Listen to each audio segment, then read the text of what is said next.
guys, welcome uli. Ngayon lang ulit ako nakapag-record for docu ng aming bahay to be. Hindi po ako titira dito pero someday this will be mine. Kaya lang kalahati lang ito, hindi lahat. Yan, nandito po ako sa taas. Itong kinatatayuan ko ang magiging bahay po ng tita ko, kapatid po ng nanay ko. Kasi sila na lang po talaga ang nabubuhay, tsaka yung tita ko sa Amerika. Tatlo silang buhay. Ito po yung magiging room, second floor ng bahay. Tapos, ito naman kinatatayuan ko ang magiging room sa bahay ng nanay ko. Ito yung aming paggawain. Actually, hirap akong umakyat kasi walang hagdan.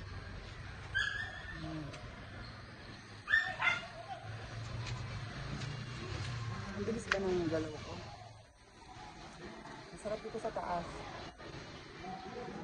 Marami lang pera, sana diretso pa hanggang dun. Po yung private namin. Magulo pa rin po yung harap ng bahay. Yan po nanay. Tapos, ito po yung pinaliliwanag ko sa inyo. Yung tricycle. Ito po yung dingding na sinasabi ko kay Mama Tess. Ito po. Yan.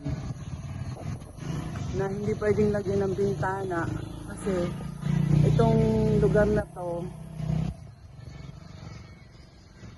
sa may-ari, ganito po talaga sa Pilipinas. Pagka kung ano yung sakop ng sukat ng lupa mo, hindi mo pwedeng lagyan ng bintana. Sila kasi maglalagay din ng dingding dito.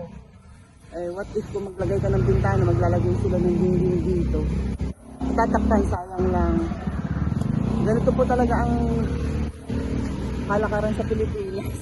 Kung saan lang yung sakop ng lupa mo, doon ka lang pwedeng magtayo ng just the firewall ng dingding mo. So hindi nila pwedeng lagyan ng bintana. Siguro po dun sa taas. Ito muna yung sa side ni Mama Tess.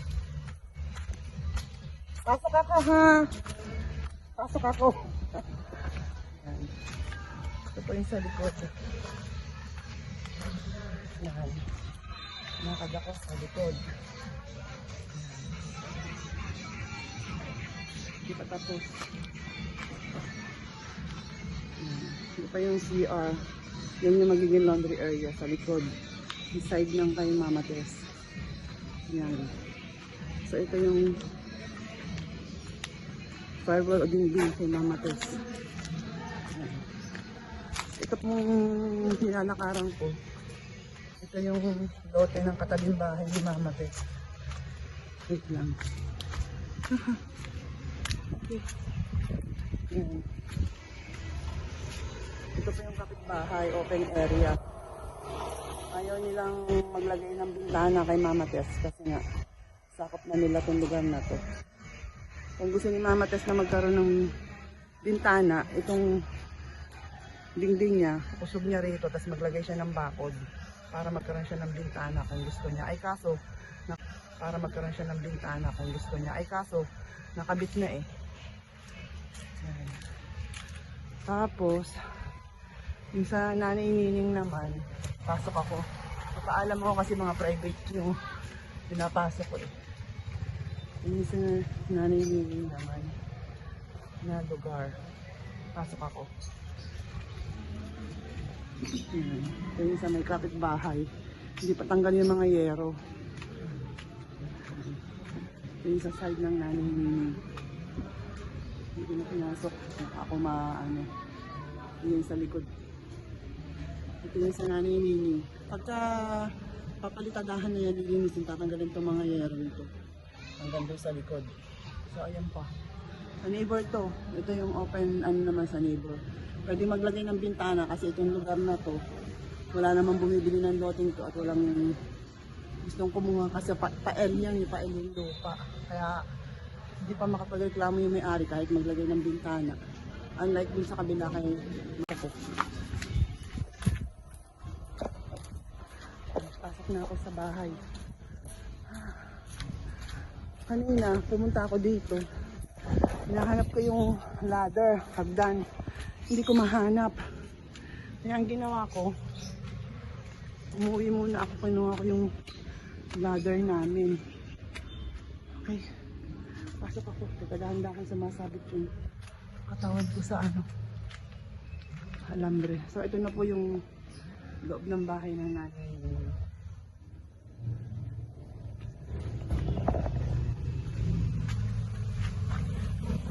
Utok ako. Okay.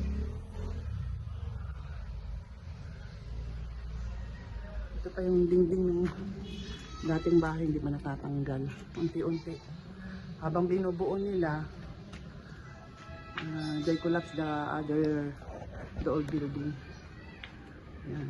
Tapos, yan na po yung magiging second floor. Abang. Pero din kay Mama Tess. Nung 2 days ago, Thursday yun, nagbuhos sila. Teka muna. Okay. Yan. Hindi pa nila agad maalis yung mga tukod na bakal. Siguro ilang araw pa bago nila tanggalin yan para to make sure na hindi babagsak yung binuhos nila para sa mezzanine or second floor. Magulo pa po dahil nandito pa yung mga ibang gamit ng mga workers. Sunday ko po ni-record ito kasi mas maganda mag-record dito ng walang trabahador para hindi sila nagugulo. Ayun sa nanay Nining na second floor. Ngayon pala, meron na palang 1, 2, 3, 4 hollow blocks na ano, para sa dingding. Yan. Dito tayo sa may kitchen. Bali, ito na nga po yung magiging kitchen eh. Ito ang magiging laundry area. Hindi pa nakakollapse itong mga old windows and walls. Not yet collapse. Yan. And then, okay. Yes. Ito naman yung magiging laundry area ng itong mga old windows and walls. Not yet collapse. Yan. And then, okay. Yes. Ito naman yung magiging laundry area ni Mama Tess. Ito naman yung CR. Dito po. And yung mga damit ng workers. Yan. Ang Thursday naman, pa yung CR. Wala na yung ano, old ano, lababo na. Yan. Ito naman po, yung kay Mama Tessa, nalagyan na rin pala nila ng dingding. Ito yung kay Mama Tess.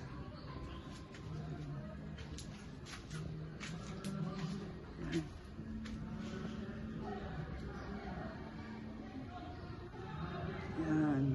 Okay.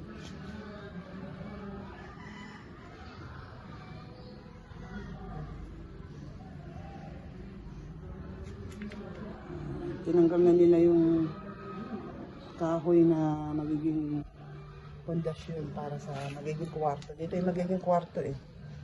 Natanggalin yan. Dito magkakaroon ng bedroom, CR, then another bedroom. Same as the other house. Okay. And then, I'll try to go up. Wala akong hagdan. So, provide na lang ng kung ano. Kumuha ako ng ladder sa bahay. Subukan ko umakyat. Mas easy sana yung ladder nila na mas mahaba. So I'll try to go up. That's the only ladder I have. I'll try to go up. Dito naman po ako sa baba. Pagawain namin.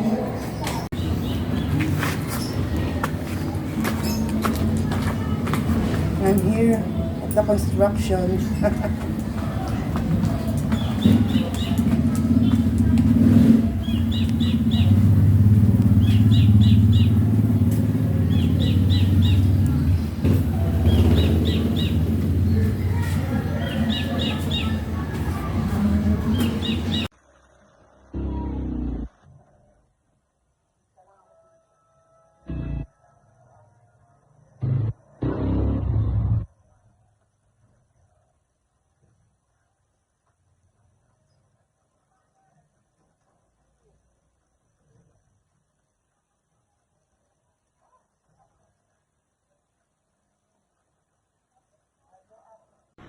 Let's go up. I'll try my best to go up. Okay.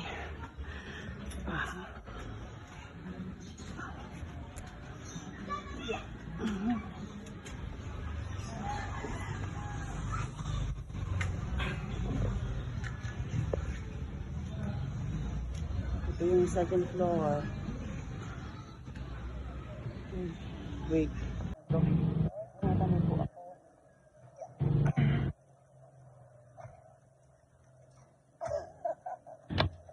Finally. Nakakita ko, problema ko pagbaba. So, narito na tayo sa taas.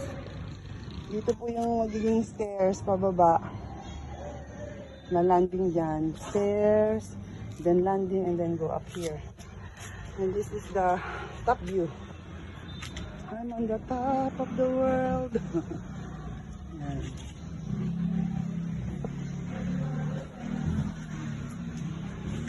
So this will be the room upstairs. Tapos, ang kay Mama Tess din ay nalagyan na nila ng building. Wow. Nakatakot, may kuryente, yuyuko ako. Dito pa yung mga ininuman nila. Yan pa yung mga bubong. Hindi pa naaalis. So, kailangan talaga dito putulin ng mga puno. Kasi pag nagkaroon ng bubong dito, yung mga dahon, madudumi yung mga bubong. Ganun din kay Mama Tess. Pero, wala pang siyang landingan ng hagdan. Ito yung kay Mama Tess.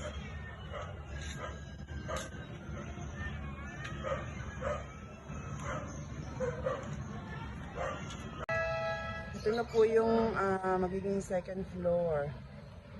Dito ako nakatayo sa kabilang bahay. Para kasing kambal tong bahay na ito, twin house. Ayan. Ayan po.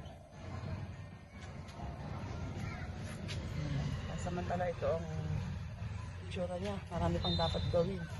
Excited na akong mabuo.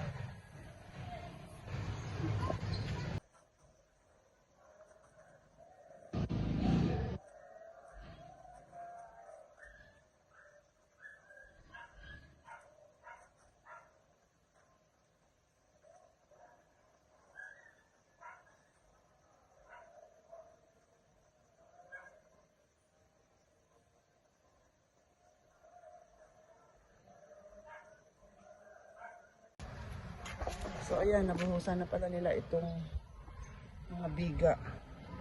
Ito palang nagawa nila. Tapos itong narito, hindi pa, inassemble pa lang nila. Ayan, nabubuhusan ng semento yan. Yan yung neighbor ni Mama Tess.